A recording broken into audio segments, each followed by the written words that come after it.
ဒီအတွဲပါအတွဲသုံးနဲ့လာလဲတာစင်ခဲရဲ့စကားကြတော့မွေဖြူလေးကအံ့ဩသွားတယ်လို့ပြောလိုက်တယ်ညံလိုက်တာပြောပြီးတာနဲ့သူမကအသက်တစ်ချက်ရှူလိုက်တယ်ချက်ချင်းပဲအတွဲနှစ်စာအုပ်ကလေထဲပြန်တက်သွားပြီးသူမရဲ့ပါးစပ်ထဲဝင်သွားခဲ့တယ်ခဏကြာမှတော့အတွဲသုံးစာအုပ်တအုပ်ပြန်ထွက်လာပြီးစင်ခဲရဲ့လက်ထဲတိုက်ရိုက်ကျရောက်လာတယ်စင်ခဲကစာအုပ်ကိုအမြန်သိမ်းလိုက်ပြီးပျော်ရွှင်စွာပြောလိုက်တယ်ကျေးဇူးတင်ပါတယ်ဆရာကစားရုပ်ပဲဒါပေမဲ့ချက်ချင်းပဲသူမရဲ့မျက်နှာမှာစိတ်ညစ်နေတဲ့အရေးရောင်ပေါ်လာတယ်ဆရာသမီးမှာပြဿနာတစ်ခုရှိတယ်ဒီ6လအတွင်းဘလောက်ပဲအရေးအမွက်ပြောဘလောက်ပဲချွဲနှွဲပြငိုပြဖေဖေကသမီးအမေကြောင့်လုံးဝမပြောဘူးသမီးဘာဆက်လုပ်ရမလဲငွေဖြူလေးကအေးဆေးစွာပြန်ဖြေလိုက်တယ်စိတ်မပူနဲ့တနေ့နေ့တော့သူ့စီကအမတစ်ခုခုထွက်လာမှာပဲစင်ခဲကနာခံစွာကောင်းညိတ်လိုက်တယ်ဟုတ်ကဲ့ဆရာရည်ရွယ်ချက်ပြီးသွားတာနဲ့သူမကပြန်ထွက်သွားဖို့ပြင်လိုက်တယ်တပည့်လေးထွက်သွားတာကိုကြည့်နေရင်ငွေဖြူလေးရဲ့ခန္ဓာကိုယ်ကအလင်းရောင်တွေထွက်ပေါ်လာခဲ့တယ်ခဏကြာမှတော့အလွန်လှပတဲ့အမျိုးသမီးတစ်ယောက်ပေါ်လာခဲ့တယ်သူမရဲ့နာမည်ကဂျိုင်းဟောင်ငါဖြစ်တယ်တကယ်တော့ One Diamond Valley ကိုပြန်ရောက်ပြီးကတည်းကသူမသဘောပေါက်ထားတဲ့အရာတစ်ခုရှိနေခဲ့တယ်အရင်တုန်းကသူမရှုံးနိမ့်ခဲ့တာအားနည်းသွားလို့မဟုတ်ဘူးကျွန်တော်ကအရန်အားကောင်းလို့ပဲဖြစ်တယ်ဒီအမှန်တရားကိုသိသွားပြီးနောက်သူမရဲ့စိတ်ထဲမှာတိကျင်စိတ်တွေပုံမကြီးထွားလာခဲ့တယ်ဒါကြောင့်ကျွန်တော်ကိုလှုပ်ဝက်စွာစောင့်ကြည့်နေခဲ့တယ်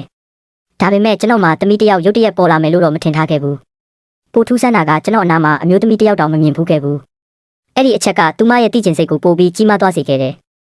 နောက်ဆုံးမှာတော့မအောင်ရဲနိုင်တော့ပဲစင်ခဲနဲ့ကိုယ်တိုင်ချင်းကပ်ရင်မိတ်ဖွဲ့ခဲ့တယ်မကြခင်မှာပဲတယောက်ကကလေးမလေး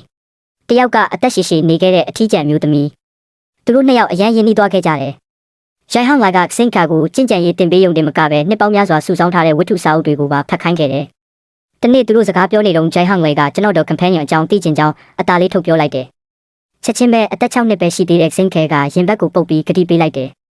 ဒီကိစ္စသမီးစုံစမ်းပေးမယ်အဲ့ဒီနောက်ပိုင်းကစပြီးကျွန်တော်ထူးဆန်းတာတွေသတိထားမိလာခဲ့တယ်စင်ခဲနဲ့တောင်ကြားတဲ့လမ်းလျှောက်နေတုန်းငှက်နှစ်ကောင်အတူနေတာတွေ့ရင်ဖေဖေကြည့်ပါဦးသူတို့နှစ်ကောင်အရန်ပျော်နေပုံရတယ်နော်လို့ပြောတတ်လာတယ်သူမဘာကိုအရေးအမွက်ပြောနေလဲဆိုတာကျွန်တော်နားလဲပါတယ်ဒီလိုအဖြစ်အပျက်တွေခဏခဏဖြစ်လာတော့ကျွန်တော်တန်တရားဝင်လာခဲ့တယ်သမီးလေးကကျွန်တော်ကိုတခုခုဖုံးကွယ်ထားတယ်လို့ခံစားရတယ်သမီးရဲ့လုံခြုံရေးကိုစိုးရိမ်တာကြောင့်ကျွန်တော်ကိုယ်တိုင်စုံစမ်းဖို့ဆုံးဖြတ်လိုက်တယ်တနေ့မှာတော့စင်ခဲမကြာခဏသွားလေးရှိတဲ့ကူစီတိတ်တဆိတ်သွားခဲ့တယ်ကိုယ့်ရဲ့အရှိန်ဝါကိုဖုံးကွယ်ပြီးဂူထဲဝင်လိုက်တဲ့အခါကျွန်တော်မယုံနိုင်လောက်တဲ့မြင်ကွင်းတစ်ခုကိုတွေ့လိုက်ရတယ်ရေခဲအိပ်ယာပေါ်မှာအလွန်လှပတဲ့အမျိုးသမီးတစ်ယောက်အိပ်ပျော်နေတယ်သူမရဲ့မျက်နှာကိုမြင်လိုက်တဲ့ခဏမှာပဲကျွန်တော်နှဖူးကချွေးတွေစီးကျလာခဲ့တယ်စဉ်းစားစရာတော့မလိုဘူးဒီမိန်းမကတာမန်လူလုံးဝမဖြစ်နိုင်ဘူး